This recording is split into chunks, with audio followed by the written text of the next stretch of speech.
আসসালামু আলাইকুম। প্রিয় দর্শক, অন্য মঞ্চের আলোচনায় আজ আমাদের সঙ্গে অতিথি হিসেবে আছেন। নামিয়েছিল তাদেরকে এই আশ্বাস দিয়ে বটে যে তোরা যা ইচ্ছা কর, সব নিয়ে আয়, রাজশাহী থেকে নিয়ে আয়, গাজীপুর থেকে নিয়ে আয়, মানে আন্দোলন করে ফাটিয়ে ফেল। অন্যদিকে আবার পুলিশ বাহিনী সন্ধ্যাবেলা কি একটা হলো, তাদের মধ্যে একটা বোঝাপড়ার সমস্যা, সন্ধ্যাবেলা নেমে পড়েছে পুলিশ কমিশনার এবং পিটিয়ে এদেরকে উঠিয়ে দিয়েছে। তারা আন্দোলনকে আরো চাঙ্গা করতে গুলিবিদ্ধ হয়েছেন, এই খবর প্রকাশ করে দিয়েছেন।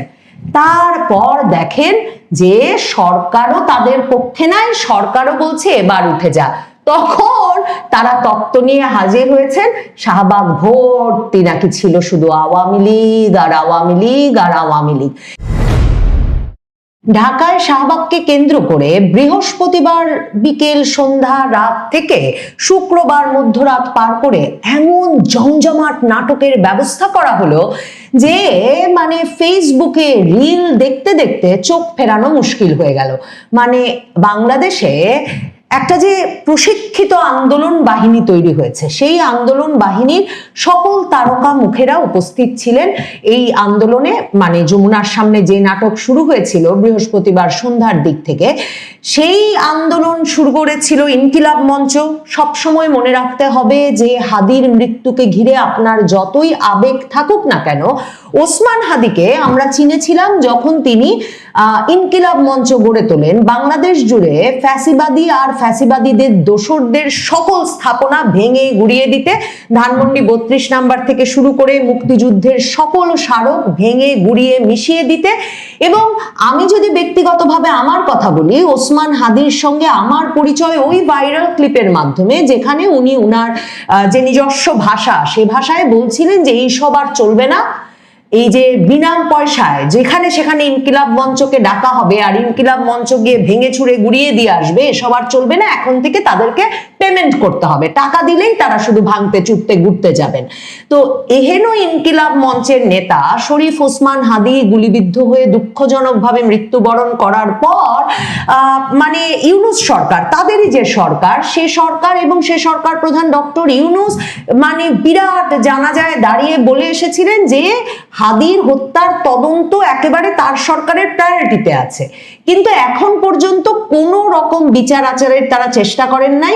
কাজেই বৃহস্পতিবার সন্ধ্যা থেকে তারা হাদির স্ত্রী, যাকে আমরা কখনো দেখিনি, তিনি এতটাই পর্দার অন্তরালে থাকেন, এমনকি ক্যামেরায় কখনো ঠিক ওই আন্দোলনের মধ্যে কোথায় তিনি বসে আছেন সম্পূর্ণ আবৃত হয়ে, সেটাও মানে সেই মানে এটাও আকৃতিটাও বোঝা আমাদের পক্ষে সম্ভব হয়নি। কিন্তু জাবের জুমা এরা বলেছেন হাদির স্ত্রী, হাদির শিশু সন্তানও নাকি আন্দোলনে যোগ দিয়েছেন। যমুনার সামনে তারা বসে থাকবেন যতক্ষণ না ডক্টর ইউনূস বেরিয়ে বলবেন যে জাতিসংঘ দিয়েই হত্যার বিচার হবে। শুক্রবারে আবার নেমে আসলো পে স্কেল কমিশন এখনই বাস্তবায়ন করতে হবে। অন্তর্বর্তীকালীন সরকার বলেছে যে তারা নির্বাচিত সরকারের জন্য টাকা পয়সা আলাদা করে রেখে একটা সব ব্যবস্থা করেছে, নির্বাচিত সরকার আসবে আর পে স্কেল কমিশন বাস্তবায়ন করে দেবে, নতুন পে স্কেল বাস্তবায়ন করে দেবে। কিন্তু একদল নেমে আসলেন, তারাও নাকি সাধারণ সরকারি কর্মচারী, যারা জীবন দিয়ে দেবেন পুলিশের জল কামানের সামনে, পুলিশের টিয়ার সেলের সামনে, লাঠির বাড়ির সামনে, কিন্তু তারা এক্ষুনি পে কমিশন চান।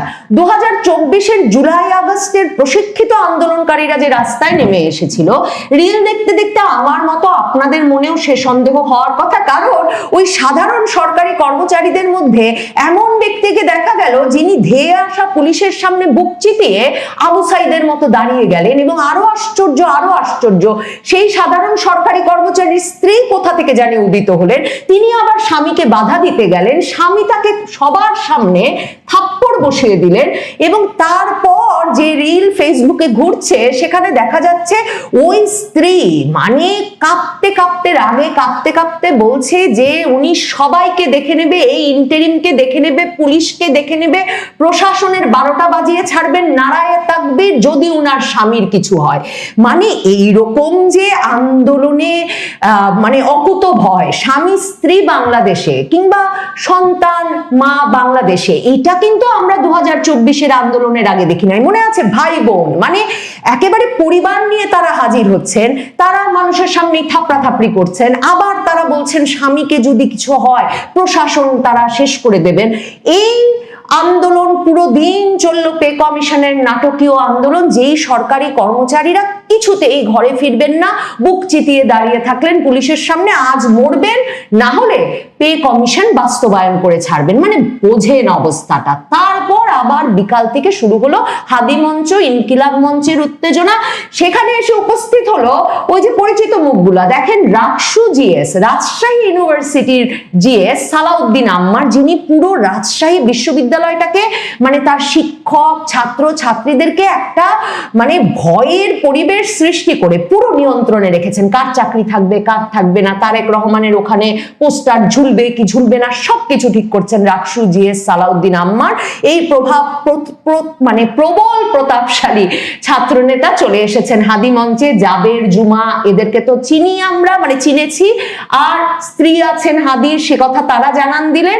এরপর আমরা দেখলাম উপস্থিত হয়েছেন তারকা জুলাই যোদ্ধা জান্নাত সুরভি, যাকে কিনা কমাস আগে যখন যৌথ বাহিনী গভীর রাতে অভিযান চালিয়ে কোটি টাকা চাঁদাবাজির দায়ে অভিযুক্ত করলেন, তখন আমি অন্তত ব্যক্তিগতভাবে জানতে পারলাম উনি সেই যিনি 32 নম্বর ভাঙার সময় মানে একাদশ শ্রেণীতে মাত্র পড়েন, কলেজ ফার্স্ট ইয়ারে পড়েন, কিন্তু তার বাবা মা বাংলাদেশে এরকম একটা কিশোরী মেয়েকে এমন স্বাধীনতা দিয়েছেন যে পুরো জুলাই আন্দোলন তিনি তো রাস্তায় ছিলেনই, এরপর তিনি গাজীপুর থেকে নিয়মিত ঢাকায় এসে সকল আন্দোলনে অংশ নেন। 32 নম্বর ভাঙার সময় তার ভিডিও ভাইরাল হয়েছিল যে তিনি সকলের সাথে মিলে নাচছেন, লুঙ্গি ড্যান্স করছেন একমাত্র নারী সদস্য হিসেবে। তারপর সেই মেয়েকে যখন কোটি টাকা চাঁদাবাজির দায়ে বিভিন্ন মামলায় গ্রেফতার করলো যৌথ বাহিনী, গভীর রাতে গাজীপুরের বাসা থেকে নিয়ে এলো, তারপর আসিফ নজরুল আইন উপদেষ্টা, এ হতেই পারে না জুলাই যোদ্ধাদের উপরে এমন মানে অবমাননা এমন অত্যাচার বলে তিনি দিনে দিনে এই মেয়ের জামিনের ব্যবস্থা করলেন। তো সেই জান্নাত সুরভিও চলে এলো এবং জান্নাত সুরভি এসেই কেঁদে কেঁদে স্লোগান দিতে থাকলো যে ইন্টেরিম যেও না, এ নির্বাচন হবে না, ইন্টেরিম যেও না, এ নির্বাচন হবে না। এবং দেখা গেল সেও কাঁপছে, মানে এরা খুবই সহজে রাগে কাঁপতে থাকে। তারপর এক সময় পুলিশ, এর মধ্যে পুলিশের বিভিন্ন ভিডিও বের হলো, পুলিশ আসছে, পুলিশ তাদেরকে বলছে সন্ধ্যা 7টার মধ্যে জায়গা ছাড়েন, সন্ধ্যা 7টার মধ্যে জায়গা ছাড়েন। ডিসি মাসুদ তারকা পুলিশ অফিসার রমনা থানার, তো তিনি এসে বললেন কোনো লাভ হলো না, ওনারা বললেন ওনারা যাবেন না যতক্ষণ না জাতিসংঘ তদন্তের ব্যবস্থা হবে। ততক্ষণে পে কমিশনের সাধারণ কর্মচারীরা চলে গেছেন, স্বামী স্ত্রী সাধারণ কর্মচারীরা যারা যারা এসেছিলেন সবাই গেছেন। একবার পুলিশে অ্যাকশন হয়েছে, এবার হাদি মঞ্চ। তখন পুলিশ এসে কথা বলার পরেও এরা উঠলেন না। এরপর আমরা দেখলাম রীতিমতো মানে এই সরকারের মানে একেবারে হাতে ধরে নিয়ে আসা যে কমিশনার, মানে কমিশনার, পুলিশ কমিশনার, আইজি, এদেরকে তো বহু বছরের অবসর থেকে ঘুম ভাঙিয়ে এই সরকার ফ্যাসিবাদ মুক্ত করতে পুলিশ প্রশাসনকে নিয়ে এসেছে। সেই ঢাকা মেট্রোপলিটন পুলিশ কমিশনার বেগুনি গেঞ্জি পরে এসে দাঁড়িয়ে পুলিশ অফিসারদেরকে বলছেন পিটা পিটা, মার মার, এবং উনি নিজেই লাঠি নিয়ে নেমে গেছেন। এরপরে বেধড়ক পিটুনি শুরু করেছেন। এর মধ্যে কি হলো, ইনকিলাব মঞ্চ খবর ছড়িয়ে দিল বিকেলবেলা যে তাদের মধ্যে যে জাবের মানে হাদির সবচেয়ে মানে সক্রিয় কর্মী জাবের নাকি গুলিবিদ্ধ হয়েছে। ঢাকা মেডিকেলের সেনা পরিচালক এসে বলছেন না, কেউ গুলিবিদ্ধ নাই, অন্তর্বর্তীকালীন সরকার বিবৃতি দিয়ে বলছে, কিন্তু জাবের বলছে জাবের গুলিবিদ্ধ, ইনকিলাব মঞ্চ বলছে সেই গুলিবিদ্ধ, জুমা, শান্তা এদেরকে পাড়ানো হয়েছে। মানে একদম 2024-এর প্রশিক্ষণ অনুযায়ী আন্দোলন চলছে। ডাকসু, ঢাকা বিশ্ববিদ্যালয়ের ভেতর ডাকসু, ভিপিজিএস এরা নেমে পড়লেন আন্দোলন, এই যে ইনকিলাব মঞ্চের উপর এই হামলা, পুলিশের হামলা, এর প্রতিবাদে। বুঝতেই পারছেন নামিয়েছিল তাদেরকে এই আশ্বাস দিয়ে বটে যে তোরা যা ইচ্ছা কর, সব নিয়ে আয়, রাজশাহী থেকে নিয়ে আয়, গাজীপুর থেকে নিয়ে আয়, মানে আন্দোলন করে ফাটিয়ে ফেল। অন্যদিকে আবার পুলিশ বাহিনী সন্ধ্যাবেলা কি একটা হলো, তাদের মধ্যে একটা বোঝাপড়ার সমস্যা, সন্ধ্যাবেলা নেমে পড়েছে পুলিশ কমিশনার এবং পিটিয়ে এদেরকে উঠিয়ে দিয়েছে। তারা আন্দোলনকে আরো চাঙ্গা করতে গুলিবিদ্ধ হয়েছেন এই খবর প্রকাশ করে দিয়েছেন। তারপর দেখেন যে সরকারও তাদের পক্ষে নাই, সরকারও বলছে এবার উঠে যা। তখন তারা তত্ত্ব নিয়ে হাজির হয়েছেন। শাহবাগ ভর্তি নাকি ছিল শুধু আওয়ামী লীগ আর আওয়ামী লীগ আর আওয়ামী লীগ। ইনকিলাব মঞ্চ হঠাৎ করে জাবের গুলিবিদ্ধ, তারপর আমরা চিকিৎসা নিয়ে আবার আন্দোলনে ফিরছি, এসব কথা বলার পর হঠাৎ করে স্ট্যাটাস দিয়ে ফেসবুকে জানালো লীগ অ্যাক্টিভ হয়ে গেছে। ইনকিলাব মঞ্চ ফেসবুক পোস্টে বলল লীগ অ্যাক্টিভ হয়ে গেছে, তারা সাধারণ জনতার সঙ্গে মিশে পরিস্থিতি অন্যদিকে প্রবাহের চেষ্টা করছে, শহীদ ওসমান হাদির হত্যার বিচার এবং নির্বাচন বানচালের চেষ্টা চলছে, আপনাদের সবাইকে নিরাপদ স্থানে চলে যাওয়ার অনুরোধ জানানো হলো। মানে 1.5 দিন ধরে পুরো রাজপথটা দখলে রাখলো কিনা পরিচিত সব জুলাই যোদ্ধা, তাদের সব পরিচিত প্রশিক্ষিত আন্দোলনকারী যারা এতদিন ধরে মব ভাঙচুর ভয়ভীতি প্রদর্শন রাজপথের নৃত্য সবই করে এসেছেন, কান্না সবই করে এসেছেন, তারা আর রাতে যখন আর মানে ইন্টেরিমের সঙ্গে তাদের আর মেলে না, যারা রাস্তায় তাদের নামিয়েছেন তারা আর বলতে পারেন না রাস্তায় থাক আরো বাড়াবাড়ি কর, তখন তারা এমন স্ট্যাটাস দিলেন যে লীগ অ্যাক্টিভ হয়ে গেছে। তো লীগের কে কে অ্যাক্টিভ হয়েছে, এই যে পুলিশ পেটালো তখন কেন এখন পর্যন্ত লীগের একজনকেও মানে তারা চিহ্নিত করতে পারলেন না যে এর মধ্যে এ হচ্ছে সেই লীগ, আমরা ছাড়াও এরাও আহত হয়েছে, এরকম কোনো তথ্য তারা দিতে পারলেন না। কিন্তু এই কথা বলে তারা মানে বাড়ি চলে যাওয়ার ব্যবস্থা করতে শুরু করলেন। শুধু তারা নন, ততক্ষণে তো ডাকসু অ্যাক্টিভ হয়ে গেছে ঢাকা বিশ্ববিদ্যালয়ের ভেতরে। ডাকসুর মানে তখন বিরাট আন্দোলন ডেকেছে যে তারা ইনকিলাব মঞ্চের বিরুদ্ধে এই পুলিশি হামলার প্রতিশোধ নিয়ে ছাড়বে। তখন রীতিমতো ওইসব ফেসবুক রিল বের হতে শুরু করেছে যে তারা আগে পুলিশকে মানে খুবই বাজে শব্দ ব্যবহার করে বলেছে যে পুলিশকে কাপড় খুলে ঝুলিয়ে রেখে পিটিয়ে মেরেছিল, এইবার তারা স্বরাষ্ট্র উপদেষ্টাকে নাকি বাসা থেকে বের করে এনে প্রয়োজনে ওই কাপড় খুলে ঝুলিয়ে রেখে পিটিয়ে মারবে। এসব যখন বলছে তখন এরকম একটা স্ট্যাটাস যে লীগ নাকি ঢুকে গেছে, এবং তারপর তখন ডাকসুর সমাবেশে দাঁড়িয়ে ইসলামী ছাত্র শিবির নেতা এস এম ফারহাদ মানে ডাকসু জিএস এস এম ফারহাদকেও একই কথা বলতে হলো। তিনি বললেন ইনকিলাব মঞ্চের দায়িত্বশীলেরা আমাদের বারবার ফোন দিয়ে অনুরোধ করেছেন, তারা আশঙ্কা করছেন এখানে আন্দোলনে একই সঙ্গে পুলিশে যেমন আওয়ামী লীগের একটা অংশ উস্কানি দিচ্ছে, তারা বারবার আক্রমণ করছে, শহীদ হাদিকে নিয়ে মকারি করছে, আমাদের আন্দোলনকে নিয়ে মকারি করছে, জুলাইকে নিয়ে মকারি করছে।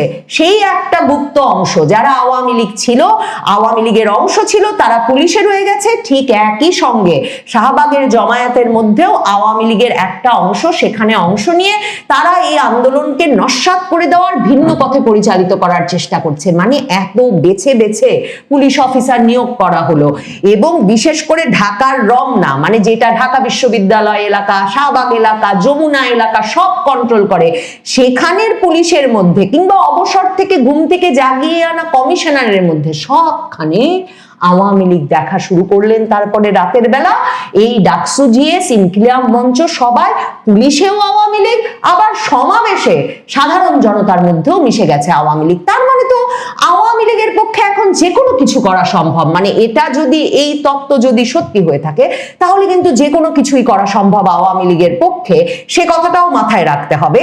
এবং তারপর ফারহাদ বলেন ডাকসু জিএস যে শহীদ ওসমান হাদি হত্যার বিচারের দাবির আন্দোলনকে আওয়ামী লীগের সন্ত্রাসীরা ভিন্ন খাতে প্রবাহিত করে আগামী নির্বাচনকে প্রশ্নবিদ্ধ করবে তা তারা কখনো চান না। ভাবেন সারাদিন ধরে সেখানে আসিফ নজরুলের প্রিয় জুলাই যোদ্ধা জান্নাত সুরভি কাঁদছেন আর বলছেন ইন্টেরিম যেও না, নির্বাচন হবে না, ইন্টেরিম যেও না, নির্বাচন হবে না, এই কথা বলছেন ঠিক আসিফ নজরুলের মনের ভেতরে যে কথা। আর রাতের বেলা ডাকসু জিএস বলছেন নির্বাচন বানচাল করার এই প্রচেষ্টা আওয়ামী লীগের প্রচেষ্টা কখনোই সফল করতে দেওয়া যাবে না। কাজেই তিনি বলেন ইনকিলাব মঞ্চ কিংবা শহীদ হাদির শাহাদাতকে এই নির্বাচনের মুখোমুখি করার যে ষড়যন্ত্র, সেই নির্লজ্জ ষড়যন্ত্রের আমরা সুযোগ দিতে চাই না। বাংলাদেশ এমন এক নাটকের মধ্যে পড়েছে, এমন এক অভিনেতা গোষ্ঠী সারা বাংলাদেশে তৈরি হয়েছে যে কে যে কার স্বামী, কে যে কার স্ত্রী, কে যে কার পুত্র, কে যে কার কন্যা, কোন মা যে আসল মা, কোন মা হাজারি করে কাঁদছেন তাকেও সাজিয়ে নামানো হয়েছে রাজপথে। এই কোনো কিছু বোঝবার কোনো উপায় আর নাই। তবে নিশ্চিতভাবে আন্দোলনের নাটক সাজানোর জন্য একটা বিরাট গোষ্ঠীকে প্রস্তুত রাখা হয়েছে। সে নাটক দিনের পর দিন চলতে দেওয়া হবে, নাকি নাটক কখনো পুলিশ নামিয়ে উস্কে দেওয়া হবে, নাকি পুলিশ দিয়ে পিটিয়ে বাড়ি ফেরার ব্যবস্থা করা হবে? এই পুরো বিষয়গুলো এখন এমন ভাবে নিয়ন্ত্রিত হচ্ছে যে 12 তারিখ নির্বাচনের আগে আর কি কি দেখতে হয় তা বলা মুশকিল। জাতিসংঘের নিজের অবস্থায় নড়বড়ে, টাকা নেই বলে হাহাকার করছেন জাতিসংঘের মহাসচিব গুতেরেস, আর তারপর আর খেয়ে দেয়ে কাজ বাজ তো নেই, তারা আসবে হাদি হত্যাকাণ্ডের তদন্ত করতে। হাদিকে সৃষ্টি করেছে বিএনপি, জামায়াত, এনসিপি জোট সরকার। হাদিকে হত্যা করেছে এদেরই কোনো একটি পক্ষ।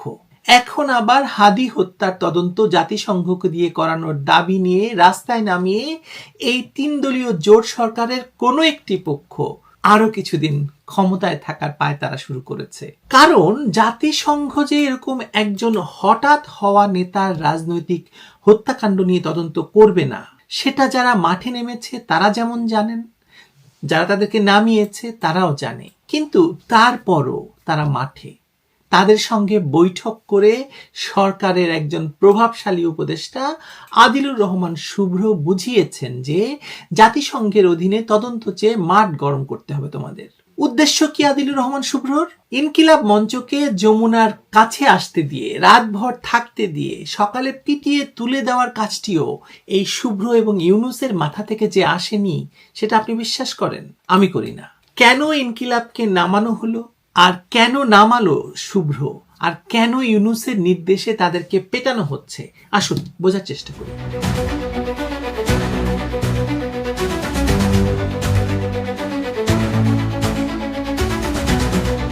হাদি হত্যাকাণ্ডের তদন্তের দাবিতে ইনকিলাব মঞ্চের রাস্তায় নামা এবং পুলিশের সেই সমাবেশে বেধড়ক লাঠিচার্জ শুধু একটি বিচ্ছিন্ন ঘটনা নয়, এটি একটি বৃহত্তর রাজনৈতিক নকশার অংশ, যার থ্রেডগুলো গিয়েছে সরকারের ভেতরে, আন্তর্জাতিক মহলে এবং বাংলাদেশের ভবিষ্যৎ নির্বাচনের গতিধারাকে প্রভাবিত করার পাটাতনের ভেতর দিয়ে। বিষয়টি শুধু হাদি বা ইনকিলাব মঞ্চের নয়, বিষয়টি হলো কিভাবে একটি ট্র্যাজেডিকে পুঁজি করে, রাজনৈতিক ট্র্যাজেডিকে পুঁজি করে রাজনৈতিক ফায়দা লোটার এক সুপরিকল্পিত রাজনৈতিক রেসিপি ফোলানো হচ্ছে, ফাঁপানো হচ্ছে এবং জনগণের সামনে ছুড়ে দেওয়া হচ্ছে।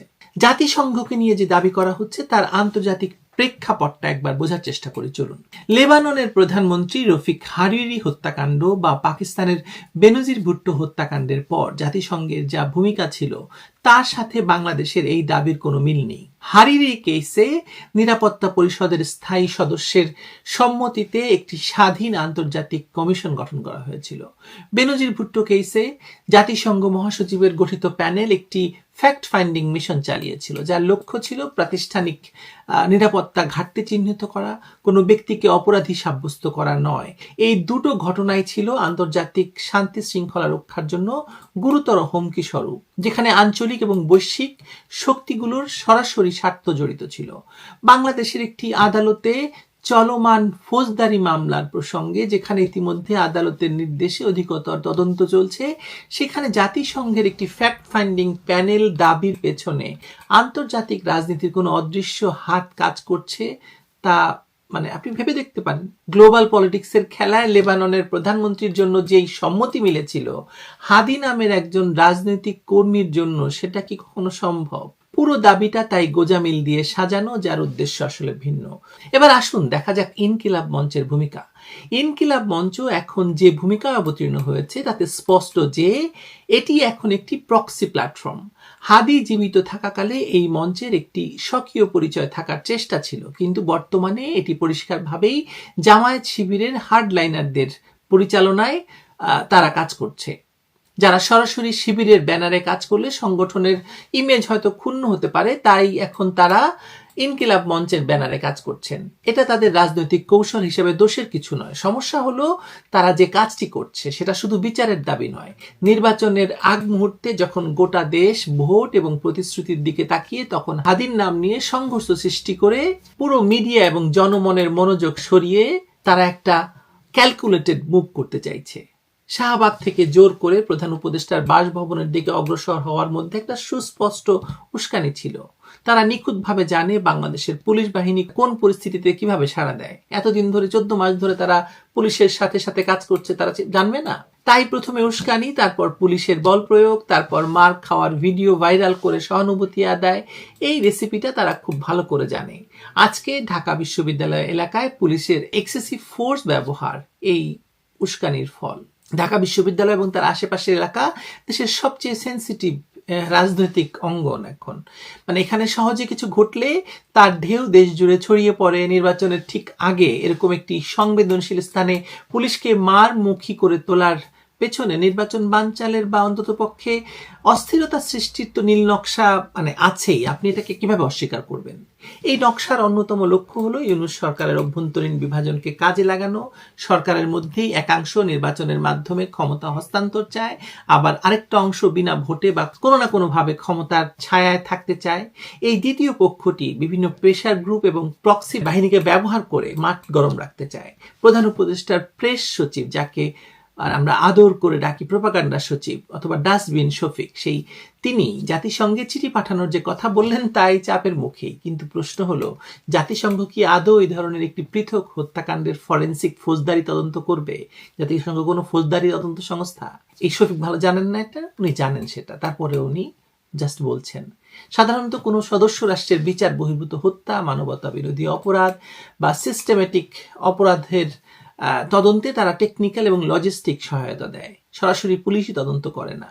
হাদি হত্যাকাণ্ডকে সরকারি বাহিনীর করা বা সরকারি প্রভাবে তদন্ত বাধাগ্রস্ত হওয়ার মতো ঘটনা হিসাবে প্রতিষ্ঠিত করতেই জাতিসংঘের কার্ডটি টেনে আনা হচ্ছে।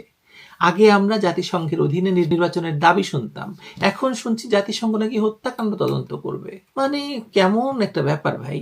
সরকারের ভেতরে কিছু উপদেষ্টা, তার মধ্যে আদিলুর রহমান শুভ্রর নাম বলেছে, এখানে খুব গুরুত্বপূর্ণ, যে উপদেষ্টারা একসময় পাঠ্য বই থেকে 69-এর গণ অভ্যুত্থানের ইতিহাস বাদ দিতে চেয়েছেন, তিনি মানে আজ থেকে 3 দিন আগে ইনকিলাব মঞ্চের নেতা মহিউদ্দিন রনি, আম্মার এবং জুমার সঙ্গে আলোচনা করেছেন, বৈঠক করেছেন। কেনই বা জাতিসংঘের কাছে যাওয়ার এই দাবিটি হঠাৎ করে তাদেরকে মানে বোঝানো হলো, শেখানো হলো এবং রাস্তায় নামিয়ে দেওয়া হলো? মানবাধিকারের ফেরিওয়ালাদের ভাষা ব্যবহার করে প্রাসাদ ষড়যন্ত্রের এই খেলাটি খুব পুরনো কিন্তু কার্যকর। তো সরকার নিজেও এই ষড়যন্ত্রের অংশীদার। পুলিশকে রাবার বুলেট ধরনের অস্ত্র ব্যবহার না করতে, পরিস্থিতি পুরো নিয়ন্ত্রণের বাইরে না গেলে অ্যাকশন না নিতে যে নির্দেশনা দেওয়া ছিল সেটা তো কাজ করেনি। পুলিশ তো গুলি চালিয়েছে, সরকার আবার দিয়েছে তার পুলিশ নাকি কোনো গুলি চালায়নি, তাহলে রক্ত আসলো কোথা থেকে? এই পুরো প্রক্রিয়ায় সবচেয়ে শক্তিশালী হাতিয়ার ছিল সোশ্যাল মিডিয়া।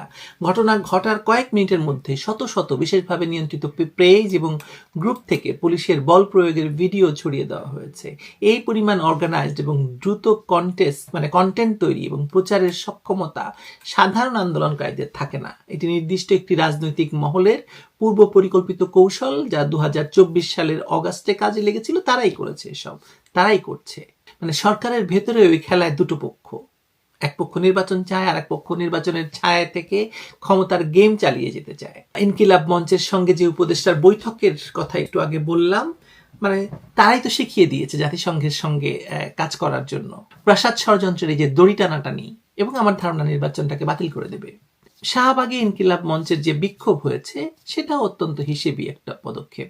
তারা জানতো যে প্রধান উপদেষ্টার বাসভবনের দিকে জোর করে এগিয়ে গেলে পুলিশ বাধা দেবে, আর বাংলাদেশের পুলিশের আন্দোলন মোকাবেলার পদ্ধতি সবই তো তাদের জানা। আগে যেটা বললাম যে তারা তো আসলে গত 17 মাস ধরে এই কাজই করছে, আর তো কিছু করে না, লেখাপড়া বা তাদের তো আর কোনো কাজ নেই। নির্বাচনের এই সময়ে রাজনৈতিক দলগুলো তাদের প্রতিশ্রুতি নিয়ে ব্যস্ত থাকার কথা। মানুষ জানতে চাইবে হয়তো যে কোন দল কি করবে, কিন্তু ইনকিলাব মঞ্চ পুরো মিডিয়ার ফোকাস নিজেদের দিকে টেনে নিয়েছে। এই নির্বাচনী প্রক্রিয়ায় বিঘ্ন সৃষ্টি করার কৌশল নিশ্চয়ই তারা শিখেছে এই উপদেষ্টাদের কাছ থেকে যারা বৈঠক করেছে, এবং ইউনূসও তার মধ্যে জড়িত। ইউনূসের অনুমোদন ছাড়া তারা সেটা করতে পেরেছে বলে আপনি মনে করেন? বিপজ্জনক বিষয় হলো এই ধরনের কার্যকলাপের মাধ্যমে ইউনূসের প্রকৃত ফ্যাসিস্ট শক্তিদের জন্য সুবিধাজনক পরিস্থিতি তৈরি হচ্ছে। যারা নির্বাচন চায় না, যারা বিনা ভোটে ক্ষমতায় থাকতে চায়, তারা এই ধরনের অস্থিরতাতে লাভবান হয়। নির্বাচনের দিনেও এই ধরনের নীল নকশা অব্যাহত থাকবে, হাদির সংখ্যা বোধহয় বাড়বে, আমার তাই মনে হচ্ছে। দেখা যাক। আর যে কথা বললাম, জাতিসংঘের খেয়ে দেয়ে কাজ নেই। বাংলাদেশের মানুষ তো এই ষড়যন্ত্র বোঝে, তবে দেরিতে বোঝে। যেমন 2024-এর জুলাইয়ের ষড়যন্ত্র। বুঝতে বুঝতে দেশের সর্বনাশ হয়ে গেছে, বাংলাদেশটাই হাদি হয়ে গেছে। ভালো থাকবেন সবাই।